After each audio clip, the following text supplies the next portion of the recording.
আসসালামু আলাইকুম, আমি জান্নাত। এই কুকিং ট্যুর বাই তুবাস মম চ্যানেলে আপনাকে স্বাগতম। সবাই কেমন আছেন?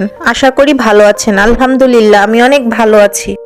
আজ আপনাদের সাথে শেয়ার করব মজাদার গরুর গোশত দিয়ে বুটের ডাল। তাহলে চলুন দেরি না করে শুরু করা যাক। এখানে আমি হাড় চর্বি সহ গোশত নিয়েছি 500 গ্রামের মতন। নিয়েছি পেঁয়াজ কুচি, তারপর নিয়েছি মশলা। এখানে আমি লবঙ্গ, গোলমরিচ, তেজপাতা, এলাচ, দারচিনি নিয়েছি।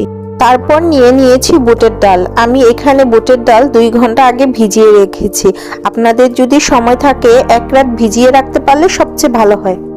চুলায় একটি প্যান বসিয়ে নিব। দিয়ে দিব সয়াবিন তেল। তেল কিছুটা গরম হয়ে আসলে দিয়ে দিব মশলা। তেলে মশলা কিছুক্ষণ ভাজার পর যখন একটা সুন্দর অ্যারোমা বের হয়ে যাবে তখন দিয়ে দিব পেঁয়াজ কুচি। পেঁয়াজ কিছুক্ষণ ভাজার পর যখন ব্রাউন কালার হয়ে আসবে তখন দিয়ে দিব 3 চামচের মতন আদা রসুন বাটা।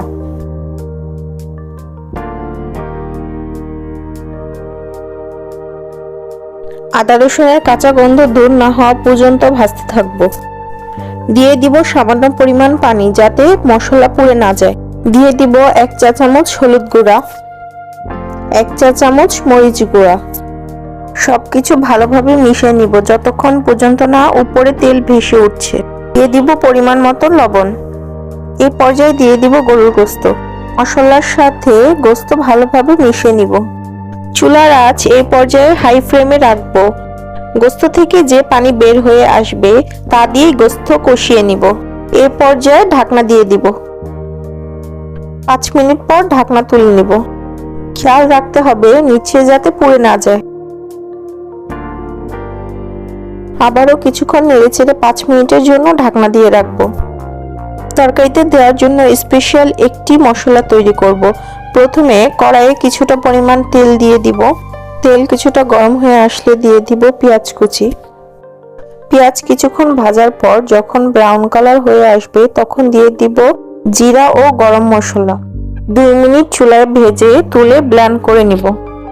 অফ ক্যামেরায় কিছুক্ষণ পর পর গোশতগুলো নেড়ে দিব যাতে নিচে লেগে না আসে।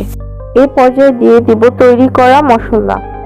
এই মশলা আমি 3 চামচ দিয়ে নিব। কিছুটা পরিমাণ রেখে দিব তরকারি হওয়ার পর শেষে দেওয়ার জন্য।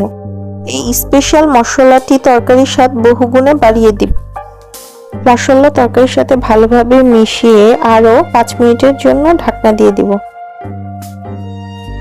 5 মিনিট পর ঢাকনা তুলে দিয়ে দিব গরম পানি। আপনারাও চেষ্টা করবেন গরম পানি ব্যবহার করার জন্য। এতে গোশত ও ডাল সিদ্ধ ভালো হবে। আমি প্রায় আধা ঘন্টার মতন চুলায় বসিয়ে রাখবো। এই পর্যায়ে চুলার মিডিয়াম টু হাই হিটে রাখবো যাতে গোশত ও ডাল ওয়েল কুক হয়। এখন দিয়ে দিব বাকি মশলাটুকু। লো ফ্লেমে আরো কিছুক্ষণের জন্য বসিয়ে রাখবো। যেহেতু এই তরকারিটি আমরা চালের রুটির সাথে খাবো তাই আমি বেশি পরিমাণ ঝোল রেখেছি। আপনারা যদি ঝোল আর একটু কম রাখতে চান তাহলে পানির পরিমাণ কিছুটা কমিয়ে দিবেন। ব্যাস হয়ে গেল মজাদার গরুর গোশত দিয়ে বুটের ডাল, যা গরম ভাত বা রুটির সাথে মজা করে খেতে পারবেন।